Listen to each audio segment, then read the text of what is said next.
বাংলাদেশে প্রায় ৮০ থেকে ৯০% মানুষ ঘরে অথবা বাইরে কখনো না কখনো লুঙ্গি পরেছে, কিন্তু কখনো কি ভেবে দেখেছেন এই লুঙ্গির আবিষ্কার হলো কিভাবে বা এটি বাংলাদেশের ট্রেডিশনে জায়গা করে নিল? সবই জানতে পারবেন আজকের এই ভিডিওতে। সেই সাথে জানাবো অন্যান্য দেশের কিছু আজব ট্রেডিশনাল পোশাক সম্পর্কে, যা কিনা সেই সব দেশের জন্য গুরুত্বপূর্ণ অর্থ বহন করে। আর এই ভিডিওর একেবারে শেষে থাকবে লুঙ্গির চমকপ্রদ ইতিহাস। তাই দেরি না করে ভিডিওটি শুরু করা যাক। আমি সাজিব, দ্য এক্সপ্লেইনার।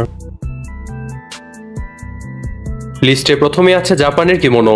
কিমোনো নামটি শুনলে আমাদের চোখের সামনে ভেসে ওঠে জাপানের ঐতিহ্যবাহী লম্বা টিসে পোশাক। তবে মজার বিষয় হলো আজকের কিমোনো একদিনে তৈরি হয়নি। এর বর্তমান রূপ গড়ে উঠেছে দীর্ঘ সময় ধরে বিভিন্ন পোশাকের বিবর্তনের মাধ্যমে। কিমোনো এর ইতিহাসে কেসোট নামের একটি পোশাক অত্যন্ত গুরুত্বপূর্ণ। ইডো পিরিয়ডের সময় অর্থাৎ ১৬১৫ থেকে ১৮৬৮ সালের মধ্যে ছোট হাতার পোশাকটি বিশেষভাবে জনপ্রিয় হয়ে ওঠে এবং ধীরে ধীরে আধুনিক কিমোনো এর রূপ তৈরি হয়। বিশেষ করে ইডো পিরিয়ডে কিমোনো শুধু পোশাক ছিল না, এটি হয়ে উঠেছিল এক ধরনের ফ্যাশন স্টেটমেন্ট। ধনী সামুরাই এবং মার্চেন্ট ক্লাসের মানুষেরা অত্যন্ত দামি সিল্ক, এমব্রয়ডারি এবং ড্রাইং টেকনিক ব্যবহার করে তৈরি করতেন কিমোনো। এমনকি একটি কিমোনোর নকশা দেখে একজন মানুষের বয়স, সামাজিক অবস্থান, বৈবাহিক অবস্থা এবং সম্পদের ধারণা পাওয়া যেত।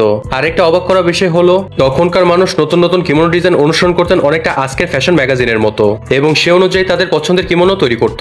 ১৯২০ শতকের শুরুতে ইউরোপিয়ান ফ্যাশন ডিজাইনাররাও কিমোনোর লুজ শেপ এবং স্ট্রেট জিওমেট্রিক কনস্ট্রাকশন থেকে অনুপ্রেরণা নেন। অর্থাৎ একটি ঐতিহ্যবাহী জাপানি পোশাক একসময় আধুনিক ওয়েস্টার্ন ফ্যাশনকেও প্রভাবিত করেছিল। এবার কথা বলা যাক জার্মানির ট্রেডিশনাল পোশাক লেদার হোসেন সম্পর্কে।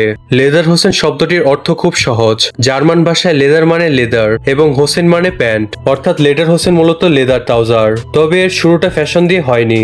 লেদারের তৈরি শক্তপোক্ত পোশাক দীর্ঘদিন ধরে ইউরোপের বিভিন্ন অঞ্চলে কঠিন শারীরিক কাজ করা মানুষ, কৃষক, শিকারী এবং শ্রমিকদের কাজে ব্যবহৃত হতো, কারণ লেদার ছিল তুলনামূলকভাবে টেকসই এবং কঠিন কাজের জন্য উপযোগী। সময়ের সঙ্গে সঙ্গে বাভারিয়া এবং অস্ট্রিয়ার অ্যালপিন অঞ্চলে এই লেদার ট্রাউজারের নিজস্ব রিজিওনাল স্টাইল তৈরি হয়, কিন্তু একটা সময় এই পোশাক প্রায় হারিয়ে যেতে বসেছিল। ১৯ শতকে শহরাঞ্চলে আধুনিক পোশাক জনপ্রিয় হওয়ার সঙ্গে সঙ্গে ট্রেডিশনাল ক্লদিংকে অনেকে পুরনো বা গ্রামীণ পোশাক হিসেবে দেখতে শুরু করেন। ফলে লেদার হোসেনের দৈনন্দিন ব্যবহার কমতে থাকে, যা দেখে বাভারিয়ার একজন শিক্ষক জোসেফ বগল ঐতিহ্যবাহী পোশাক সংরক্ষণের জন্য একটি অ্যাসোসিয়েশন প্রতিষ্ঠা করেন। এই উদ্যোগ পরে অন্যান্য অঞ্চলেও ছড়িয়ে পড়ে এবং ট্রেডিশনাল বাভারিয়ান ক্লদিং সংরক্ষণে গুরুত্বপূর্ণ ভূমিকা রাখে। এরপর ধীরে ধীরে লেদার হোসেন আবার বাভারিয়ার সংস্কৃতির পরিচয়ে অংশ হয়ে ওঠে।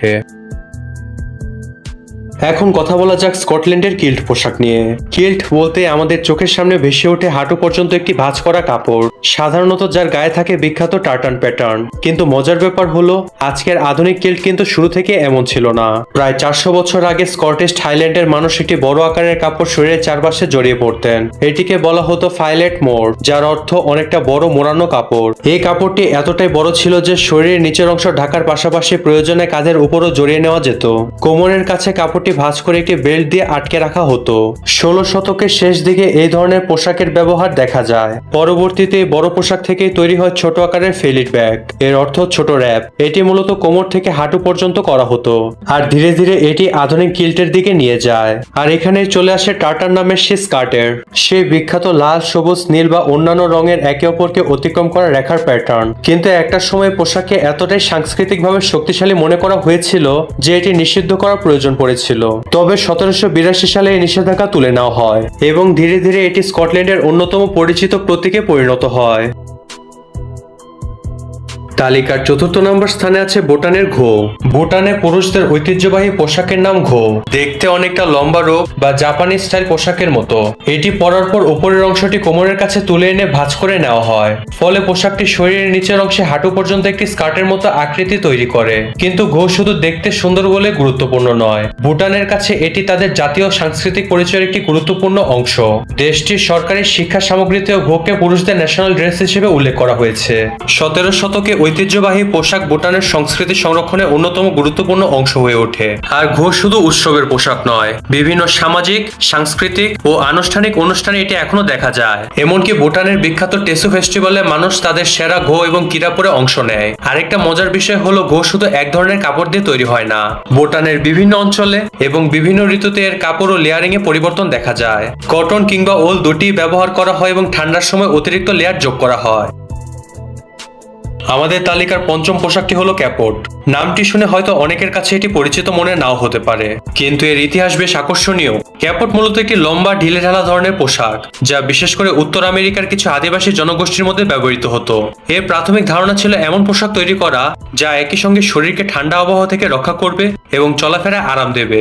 ঐতিহাসিকভাবে ক্যাপট তৈরিতে কম্বল বা মোটা কাপড় ব্যবহার করা হতো। ইউরোপীয় ব্যবসায়ীদের মাধ্যমে উত্তর আমেরিকার আদিবাসীদের কাছে উলের কম্বল পৌঁছানোর পর এই ধরনের পোশাকের ব্যবহার আরো জনপ্রিয় হয়ে ওঠে।